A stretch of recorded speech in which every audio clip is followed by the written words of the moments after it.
Economía. En esta área, el plan de gobierno de Lucio Gutiérrez ofrece disminuir los impuestos, pero evitar su evasión y crear subsidios focalizados. Uno de los objetivos generales de Sociedad Patriótica es estabilizar la economía y crear empleo. Se buscará reducir la inflación estableciendo reglas de responsabilidad en el gasto fiscal y apoyar al sector productivo con créditos a bajo costo. La lista 3 contempla también el proyecto Mi Primer Empleo para los recién graduados de los colegios técnicos y las universidades.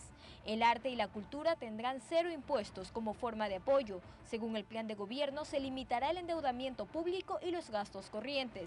Se eliminarán los impuestos verdes a las tierras, a la salida de capitales y SOAT. De igual forma, se incentivará a las empresas que contraten a grupos vulnerables. Gutiérrez señala que invertirá 1.500 millones de dólares en la eliminación de impuestos. En educación, la propuesta es de 6 horas pedagógicas laborales a los maestros y 4 a los médicos. Reabrir las universidades cerradas para que cumplan requisitos mínimos y se sometan a un plan de fortalecimiento. Además, se propiciará el libre ingreso a los centros de educación superior mediante cursos de nivelación gratuitos. En el plan de gobierno consta que se otorgarán becas para las mejores universidades del país y el extranjero, además de internet gratuito en los centros educativos. Joana Ramos, 24 horas. Ya nos acompaña Lucio Gutiérrez, candidato a la presidencia de la República por Sociedad Patriótica, para conversar sobre su plan de gobierno. Ingeniero, buenos días y gracias por estar en Desayunos. Buenos días, muchas gracias. Como lo hicimos ayer con los otros candidatos, quiero explicarle en segunditos. Lo que tengo en la mano es su plan de trabajo y lo que quisiéramos es, a través de esta entrevista, exponer en detalle a la audiencia que nos acompaña los propósitos de su plan de gobierno, dónde, cómo, cuándo y en qué tiempo usted cree que los va a lograr. Como todo plan de gobierno, pues tiene la obligación de definir un campo actual, es decir, hay una parte en este plan que usted define la situación actual del gobierno y entre esas usted afirma que el gobierno actual no permite agrupaciones políticas porque tiene bajo su control la justicia y los organismos de control. Específicamente, ¿cuál es el caso a que se refiere cuando usted expresa eso en el plan de gobierno como el contexto actual? Bueno, nuevamente, pues muchísimas gracias. La primera vez que salgo en este año en Teleamazonas, aprovecho para desearles a todos los ecuatorianos un feliz año y ojalá pues este 17 de febrero haya ese cambio que todos aspiramos para construir el Ecuador de nuestros sueños.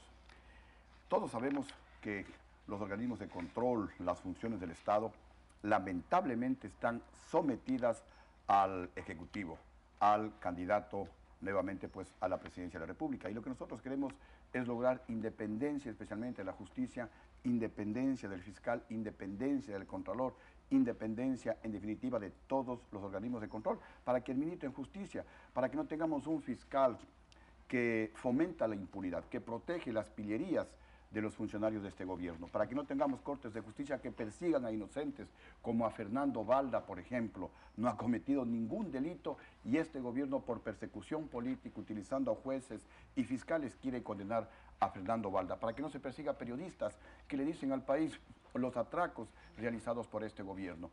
Para eso, para que haya transparencia, para que haya igualdad, para que haya libertad, para que la gente pueda libremente expresar lo que piensa, como fue en el gobierno nuestro, es que nosotros pues queremos lograr definitivamente la independencia y autonomía de las funciones del Estado, justamente en base a experiencias lamentables, a experiencias amargas, de las que inclusive yo mismo he aceptado responsabilidad en esos casos. Sí, usted aprendió, ¿no? Usted Aprendí, aprendió por supuesto, a respetar la libertad de expresión. Sí, con la mano en el corazón he dicho al pueblo ecuatoriano, no voy a meter las manos en la justicia. Yo creo que con eso hemos perdido todos los ecuatorianos y con dolor y con amargura pienso que también todos hemos aprendido. Dolor y amargura seguramente le dejó a Lucio Gutiérrez el haber incluido en su gobierno, especialmente al inicio, parientes cercanos, que no le dejaron tampoco un buen sabor en la percepción de la ciudadanía. ¿Aprendió eso también? Sí, también le he dicho al pueblo ecuatoriano, igualmente con la mano en el corazón, no habrá familiares en el gobierno mío, más allá de que como a Lucio Gutiérrez no le podían decir ladrón, sinvergüenza, vago, no me podrían criticar por la economía, nunca la economía se ha manejado tan bien como en mi gobierno, tuvimos la mayor reducción de la pobreza de la historia, entonces se magnificaron los errores, ninguno de mis familiares entró a robar, todos fueron juzgados, especialmente cuando yo estuve preso vine acá a la cárcel Napoleón voluntariamente. Villa, Borbúa. Napoleón Villa fue juzgado, tiene la hoja limpia por la Contraloría del año 2005, cuando nos perseguían, cuando el gobierno golpista del cual formaba parte Rafael Correa, querían de alguna manera demostrar algún acto de corrupción en el gobierno de Lucio Gutiérrez y especialmente algún allegado a Lucio Gutiérrez, y obviamente pues jamás lo pudieron ni lo van a poder demostrar. Sin embargo, ese error no se volverá a repetir en nuestro gobierno. Dentro de los objetivos, usted pone como el primer lugar estabilizar la economía. ¿Por qué cree que esta economía de este gobierno no es estable? No es estable porque los precios suben sin control, no es estable porque nadie quiere invertir en el Ecuador. En los años 2003 y 2004, en mi gobierno, el Ecuador era el país que más inversión extranjera recibía de la región. Hoy el Ecuador es el último país en recibir inversión extranjera de toda América del Sur. Entonces tenemos que revertir esa situación lamentable, tenemos que recuperar la confianza para que retornen las inversiones productivas al Ecuador, para que se administre el dinero que es de ustedes, ecuatorianos, con responsabilidad, ya no más despilfarro.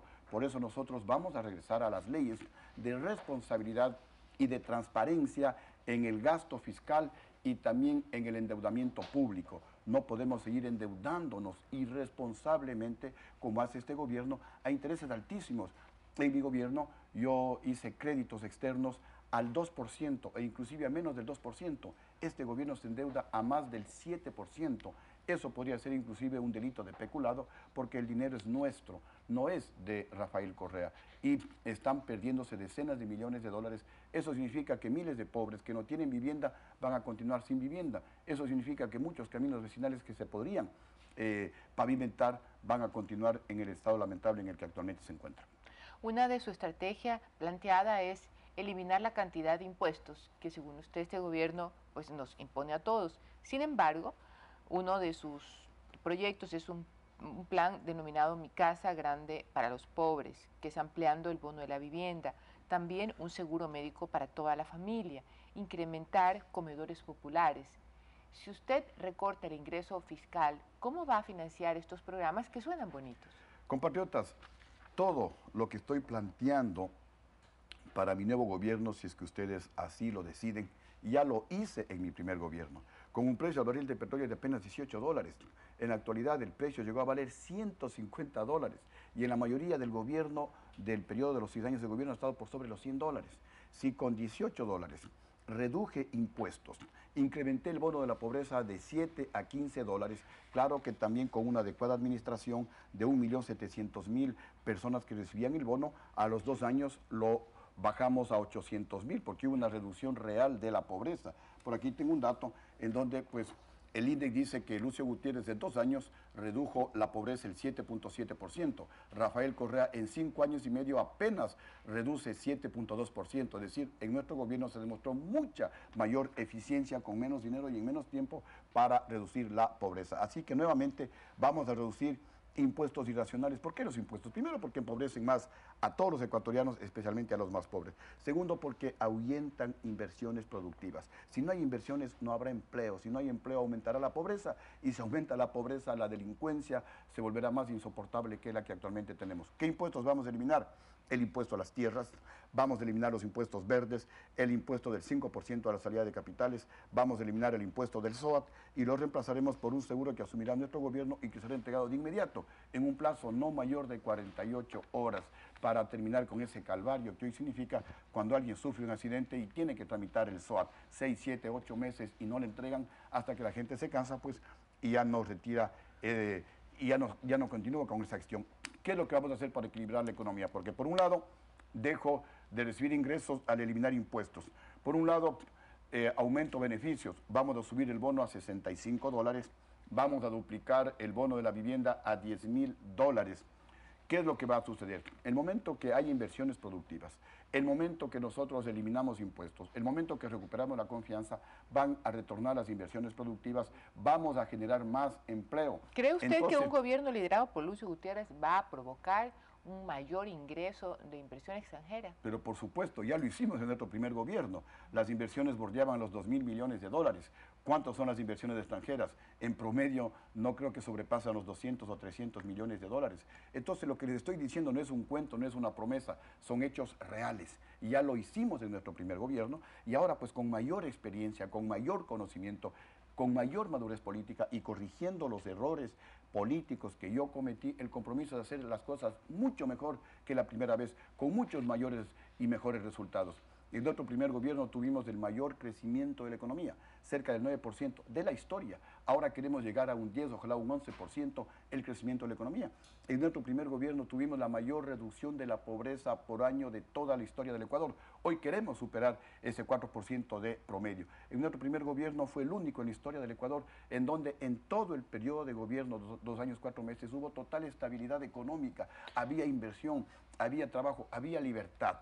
Este tema es fundamental, de ahí que mi programa macro, mi programa paraguas, se llama el Proyecto Libertad, porque queremos recuperar la libertad para que periodistas, empleados del sector público, gente del sector privado, todos los ecuatorianos podamos expresar libremente lo que pensamos, sin que venga Rafael Correa y nos amenace con un juicio o nos meta a la cárcel utilizando al fiscal, utilizando al contralor o utilizando a las cortes de Ingeniero, justicia. uno de sus propósitos también es reducir la delincuencia y para ello el primer punto, como parte de la estrategia de poder reducir la delincuencia, es crear empleo. Es una frase corta, pero muy usada por todos los políticos. Concretamente, Lucio Gutiérrez, ¿cómo cree que va a poder crear empleos? ¿Cómo vamos a crear empleo? Reduciendo impuestos a las empresas que les den el primer empleo a los jóvenes recién graduados de los colegios y universidades. Reduciendo igualmente impuestos a las empresas que les den trabajo a los adultos mayores. Ahora, en este gobierno es un pecado. Que simplemente como para llevarlo a la practicidad, van a haber inspectores en que van a revisar la nómina de las empresas para poder ver si los empleados son muy jovencitos o son mayores, harán un informe, en base a ese informe se reducirán los impuestos de esa empresa. Por supuesto, les vamos a reducir el impuesto a la renta a los que les den el primer empleo, a los jóvenes recién graduados. Un joven se gradúa, busca empleo, primero no hay empleo porque nadie invierte en el Ecuador. Segundo, si es que hay empleo le dicen no lo puedo dar porque usted no tiene experiencia. Así que le vamos a motivar a las empresas rebajándoles impuestos para que les den oportunidad a los jóvenes recién graduados de las universidades y de los colegios técnicos para que no se vayan del país. Cuando se complete o se sature el mercado privado, les vamos a dar créditos, aunque eso es paralelamente al 1%, a los recién graduados para apoyarles en su emprendimiento. Les vamos a dar créditos baratos, les vamos a capacitar y vamos a hacer el seguimiento para cerrar todo el círculo de la cadena productiva, porque también es un problema. Le dan el crédito, le capacitan y se olvidaron de esa persona. Nosotros vamos a hacer el seguimiento. Y los créditos del 1% son para los agricultores, para los campesinos, para los artesanos. Nadie se preocupa en el Ecuador de los artesanos. Y los artesanos serán una base fundamental para el desarrollo de ese lindo Ecuador con el cual soñamos. ¿Cómo inyectarle recursos a ese sector artesano? Es un proyecto con el que tenemos pues un capital semilla de 200 millones de dólares para iniciar estos créditos al 1% para los emprendedores. ¿Por qué para los emprendedores hacemos un capítulo aparte? Porque el principal obstáculo que existe en el Ecuador para el desarrollo del Ecuador, para el desarrollo del emprendimiento, para el desarrollo de las microempresas, son los intereses altísimos de los bancos. Los bancos se están convirtiendo en el obstáculo para el desarrollo de la microeconomía ecuatoriana. ¿Usted también coincide que la ganancia de la banca es exagerada? Es exagerada porque los créditos son muy altos, 20%, 22% para un microcrédito. El candidato de las Izquierdas Unidas ayer estuvo aquí en Desayunos, Alberto Acosta, y dijo que dentro de su plan de gobierno le preocupa lo mismo que usted está diciendo, es decir, aquel exceso de ganancias que tienen los banqueros, va a imponer un impuesto, si no me equivoco, más o menos así, cuando estas ganancias sean desproporcionadas. Compatriotas, yo fomento y protejo las libertades. Yo soy enemigo de los impuestos. En mi primer gobierno nunca le subí un solo impuesto al pueblo ecuatoriano, más bien bajé los impuestos. Y sin embargo, tuvimos el mayor crecimiento de la economía, como ya lo dije, y la mayor reducción de la pobreza. Hoy tampoco voy a poner impuestos, voy a reducir impuestos, pero en base a eficiencia, eficacia, vamos a obligar como lo hicimos en nuestro primer gobierno, a que los banqueros sean más eficientes y bajen los intereses. En mi primer gobierno, los intereses de los préstamos llegaron al 6%, al 7%, al 8%. Es inconcebible que los intereses estén al 20%. El país así es inviable. Entonces voy a bajar primeramente en la banca pública al 1% los créditos para los agricultores, campesinos, artesanos, pequeños comerciantes, pescadores, emprendedores y también los jóvenes recién graduados de las universidades. Vamos a traer banca internacional, banca extranjera, para que a través de la competencia obligue a los bancos ecuatorianos a bajar las tasas de interés. Y ¿va a traer a los bancos extranjeros a que instalen sus sucursales aquí? Así es, para que base a la libre competencia bajen las tasas de interés. Y yo también me comprometo, así como lo hice en mi primer gobierno, bajar la inflación. Voy a establecer y voy a aplicar leyes de responsabilidad y de transparencia en el manejo fiscal y en el endeudamiento público. No podemos continuar con las irresponsabilidades de este gobierno. De esa manera, ¿Qué hará usted frente a la deuda pública o a la deuda externa que este gobierno ha venido asumiendo en los últimos años? Son algunos miles de millones de dólares, especialmente con China. Pues los candidatos, como usted, también tienen ciertas curiosidades del destino de esos préstamos. ¿Cuál es su plan con respecto a eso? Por supuesto, mire, a este gobierno no se le puede creer nada, esconde cifras. Sin embargo, lo que sí le puedo decir es que vamos a tener que sentarnos con la China a renegociar ese endeudamiento, porque es abusivo, porque es lesivo al interés nacional. En el ambiente internacional, en los organismos multilaterales de crédito, se pueden hacer créditos externos al 2 y al menos del 2% de interés. No es posible que nos endeudemos a más del 7% de interés. Eso es lesivo al interés nacional. Eso puede ser un delito gravísimo cometido por esta administración, por el cual Rafael Correa tendrá que responder. No se puede hipotecar el futuro de nuestros jóvenes y el futuro de todos los ecuatorianos. Así que nosotros vamos, a través de estas leyes de responsabilidad y de transparencia en el manejo fiscal, en el gasto fiscal y en el endeudamiento público, si tal vez para entendernos vamos a poner nosotros mismos una camisa de fuerza para no endeudarnos y ser al mismo tiempo más eficientes y traer al sector privado, porque muchas obras no necesariamente tiene que hacer el sector público, puede hacer el sector privado, pero con reglas claras y a largo plazo, con transparencia, sacando todo a licitación y no entregando a dedo como hace este gobierno. Eso genera corrupción, eso desalienta el que empresas serias, empresas internacionales y más empresas nacionales participen en el desarrollo y en la construcción de la obra pública en el Ecuador. Para ir terminando el tema de la estabilización de la economía, usted asegura que es preciso eliminar el despilfarro y sobreprecios en la obra pública. ¿Eso es ineficiencia? Es ineficiencia y despilfarro. Ecuatorianos, algo gravísimo. En concreto, ¿dónde usted ha visto que hay un despilfarro? En todo lado. Este gobierno construye elefantes blancos, construye hospitales por todo lado sin médicos, y no hay médicos, y no hay equipamiento médico. Están ahí las construcciones. Construye un aeropuerto en mi provincia, cerca de la ciudad del Tena, se gastan como 60 millones de dólares y nadie ocupa ese aeropuerto, a excepción de unos pocos agricultores que algunas libras de cacao o de café secan en esa pista, pero gastarse 60 millones de dólares. ¿La pista es usada para secar cacao? Es que nadie la usa, nadie vuela, o sea, es la irresponsabilidad, es el deseo de construir y construir y construir, porque hay el lleve, porque hay el sobreprecio, porque calculan que por lo menos el 30% de lo que invierten se lo roban. Si es que invierten 10.000 millones de dólares en obra pública y se roban el 30%, estamos hablando que se están robando 3.000 millones de dólares.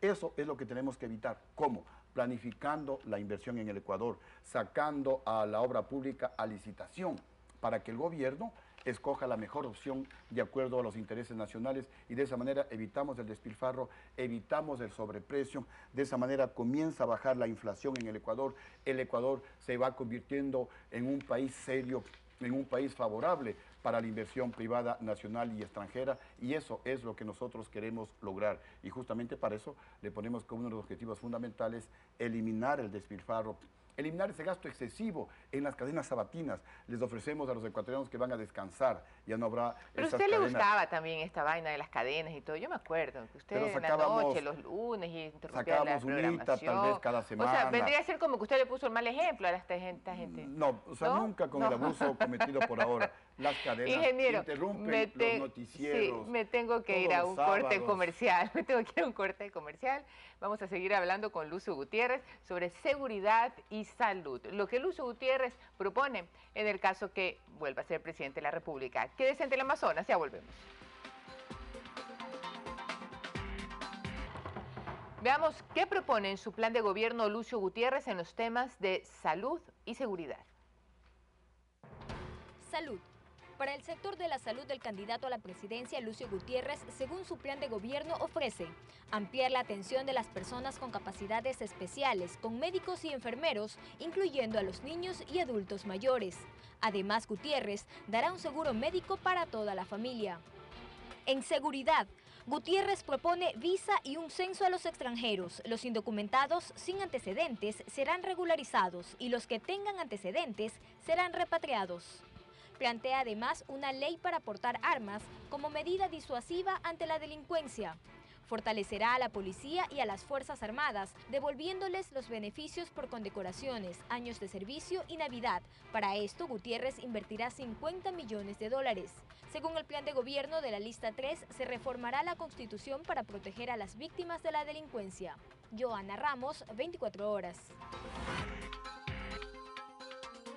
Con esta propuesta de reforma a la Constitución en beneficio de las víctimas, ¿de qué se trata en particular? Se trata de crear nuevas leyes, reformar la Constitución para permitir la creación de nuevas leyes para proteger a las víctimas, porque toda la legislación realizada por este gobierno es más para proteger a los delincuentes y se olvidaron de las víctimas, que somos la gran mayoría de ecuatorianos. Básicamente se refiere a ese tema. El tema del control de armas, ¿cómo lo va a aplicar?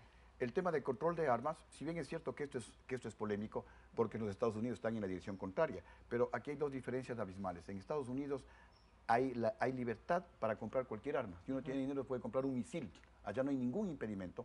Entonces, en Estados Unidos pues quieren llegar a lo que yo estoy hablando acá en el Ecuador, poner ciertos requisitos para que la gente pueda portar armas. Es decir, no todos, sino los que cumplen esos requisitos. Nosotros estamos en el otro extremo. Ninguna persona decente, empresarios, pequeños comerciantes, ganaderos, agricultores, puede portar armas en el Ecuador. Los únicos que pueden portar armas con Rafael Correa son los sicarios, son los narcotraficantes, son los delincuentes. Entonces, esto es lo que tenemos que cambiar y permitir que todos los ecuatorianos que deseen y que cumplan esos requisitos y bajo el control de la Policía Nacional y las Fuerzas Armadas puedan portar armas en una actitud disuasiva. No es que vamos a armar aquí a todo el Ecuador, simplemente en una actitud disuasiva. Yo he visto con dolor en Quevedo y en Santo Domingo como sicarios en motos asesinaron a sangre fría a 2 personas. Yo le decía al chofer nuestro, lánzale un tríptico, porque no podíamos hacer nada, indefensos, para poder socorrer a esa víctima. Y la gente salía despavorida, gritaba, pero tampoco nadie podía hacer nada. Entonces no podemos continuar así, indefensos, ante la acción demencial, violenta de los criminales. Por eso queremos volver a la ley para portar armas, como era en mi primer gobierno. Y entonces, pues, en esa actitud disuasiva se va a reducir la delincuencia. Porque es todo un sistema. Y dentro de esto, permítame explicarle, tenemos el Plan Ecuador Seguro, que consiste en ir declarando ciudades seguras, pueblos seguros, zonas seguras. Tenemos pues los planes piloto, el Plan Guayaquil Seguro, el Plan Quito Seguro, el Plan Cuenca Seguro, el Plan Portoviejo, Babahoyo, Machala Segura, etcétera, que consiste en crear un grupo élite con lo mejor de la Policía Nacional y las Fuerzas Armadas, dotarles de helicópteros, vehículos de transporte, motos, medios de comunicación, medios de interceptación de llamadas de los delincuentes, para que las 24 horas del día nos den protección a los ecuatorianos. Hay un asalto en un barrio, entonces este grupo élite, en el ejemplo que estoy poniendo de Guayaquil o de Quito, van por aire, van por tierra a proteger a las víctimas y a enfrentar ese acto delincuencial. Los helicópteros se estacionan en el aire, lanzan cabos, los policías y militares hacen un descenso vertical o descenso a rapel, como se llama, y en minutos estará protegiendo a las víctimas. ¿Cómo hacen los bomberos?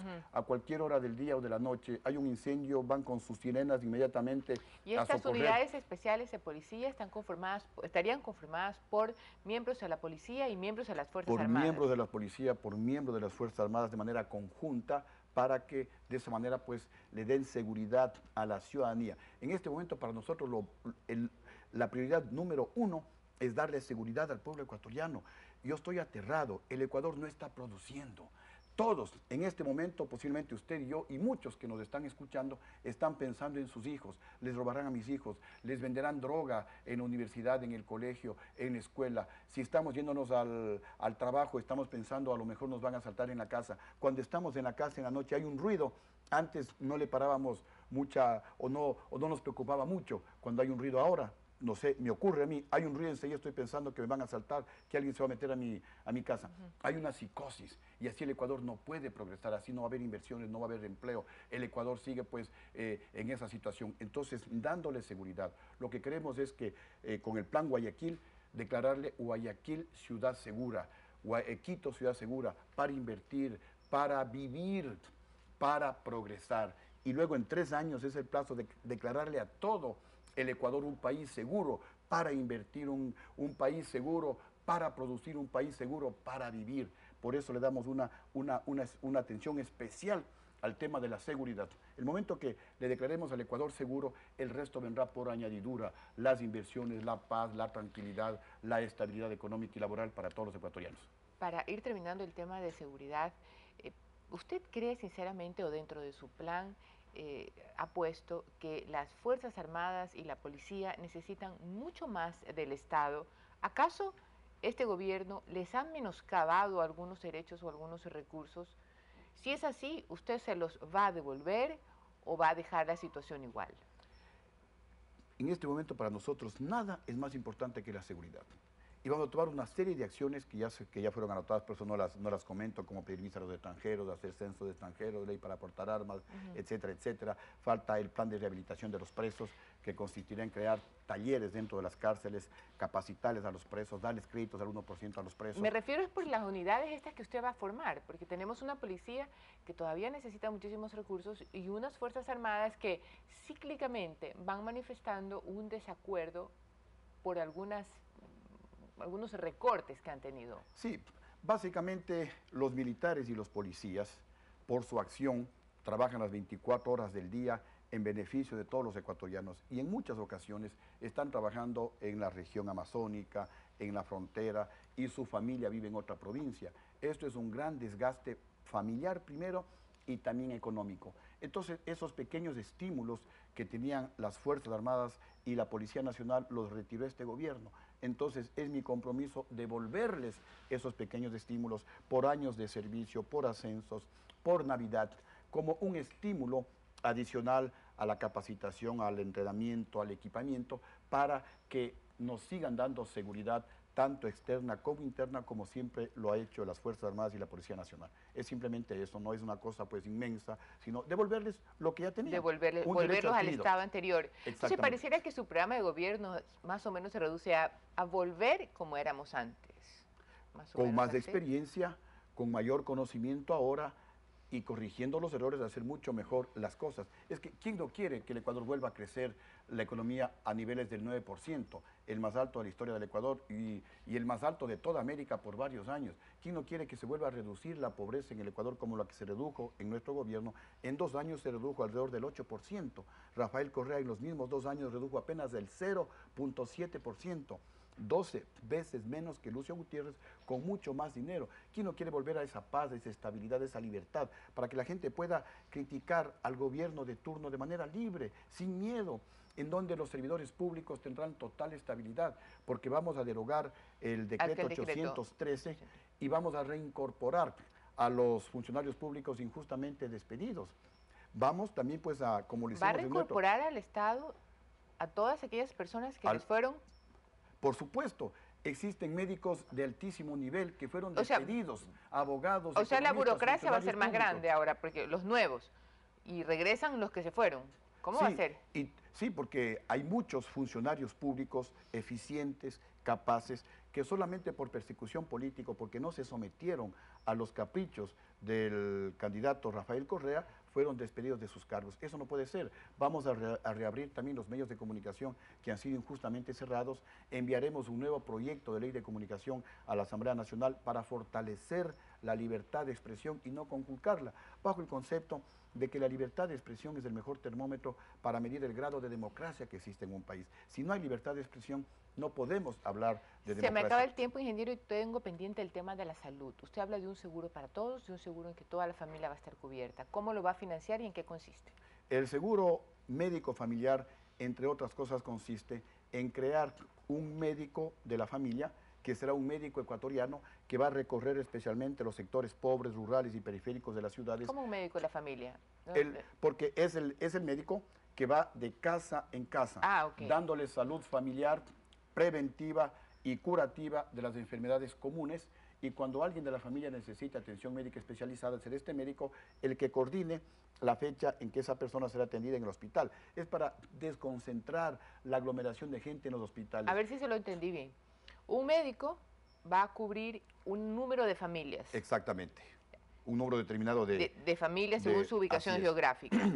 Pero en consultas, en diagnósticos. Así es. Y remedios, tratamientos. Y también el objetivo general es tener salud de calidad para todos y gratuita para los pobres. Ya teníamos en nuestro primer gobierno el programa que lo llamamos la tarjeta médica y atención gratuita. Se le daba medicina y se le daba atención médica gratuita a las personas de escasos recursos económicos y se lo hacía a domicilio. Entonces ahora con mayor experiencia, con mayor tiempo, queremos volver a ese programa para que sea mucho más eficiente y evitar la aglomeración en los hospitales y evitar que las señoras estén con sus bebitos haciendo cola 5 o 6 horas sin desayunar, en condiciones deplorables, y muchas veces no les atienden y les dan el turno para 3, para 4 meses. Muchos pacientes necesitan operarse, les dan el turno para el año siguiente, cuando ya el paciente no necesita porque se ha muerto. Entonces vamos a darle salud de calidad a todos los ecuatorianos y gratuita para los pobres, porque un país enfermo no puede producir.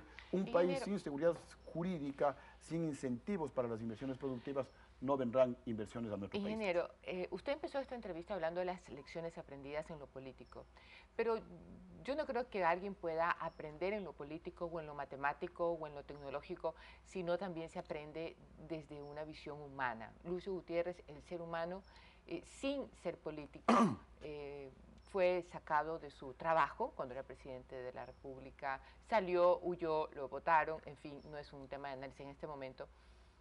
Se separó de su familia, estuvo detenido, estuvo fuera del país. Hoy es otra vez un personaje público. Humanamente, en todo este proceso, ¿cuál es la lección que más valora? Primero, yo jamás huí del Palacio de Gobierno. A mí me sacaron a la fuerza los generales y almirantes traidores, jefe del Comando Conjunto, comandantes de fuerza. Entonces, sintió la traición, Una traición sin nombre, porque les llamé a los generales, a los almirantes a mi despacho, le llamé al vicepresidente porque habían rumores de la conspiración. Solo quería que nos comparta humanamente cuál fue la lección más importante que aprendió. Lo más duro fue cuando, luego del golpe de Estado, se inventaron una serie de acusaciones. Llegué a tener 94 denuncias de corrupción, de enriquecimiento ilícito en la Fiscalía General del Estado. Y en contra de mi abogado, en contra de mi familia, retorné voluntariamente al penal García Moreno a dar la cara. Y no me importó eso, estar preso como 6 meses. Lo que realmente fue doloroso, cuando mis hijas, 7 años atrás, mucho más menores que lo que son ahora, pues me abrazaban y sentía que sollozaban y sus corazoncitos palpitaban porque no entendían cómo su padre, 3 meses antes del presidente de todos los ecuatorianos, y ahora pues recluido en una celda de 2 metros de ancho por 2,35 de largo. Entiendo que ellas pensaban: ¿a quién mató mi papá? ¿Cuánto robó mi papá? Para que esté rodeado de delincuentes que habían asesinado a 11 personas, narcotraficantes nacionales y extranjeros. Gracias. Eso fue lo más duro. Sin embargo, cuando salí de la cárcel, perdoné a todos. Y mi corazón está libre, mi corazón no está enfermo. Y es por eso que sigo luchando, porque al igual que ustedes, amo profundamente a mi país. Yo no estoy por novelería, no estoy por capricho, no estoy por vanidad. Podría quedarme en mi casa disfrutando de mi familia, pero estoy en esto por responsabilidad, porque el Ecuador sí puede cambiar, porque gracias, juntos lo vamos a lograr. Muchísimas gracias por compartir esa experiencia de carácter humano en una carrera y en una época electoral. Esa fue la propuesta de Lucio Gutiérrez, quien quiere ser nuevamente presidente de la República.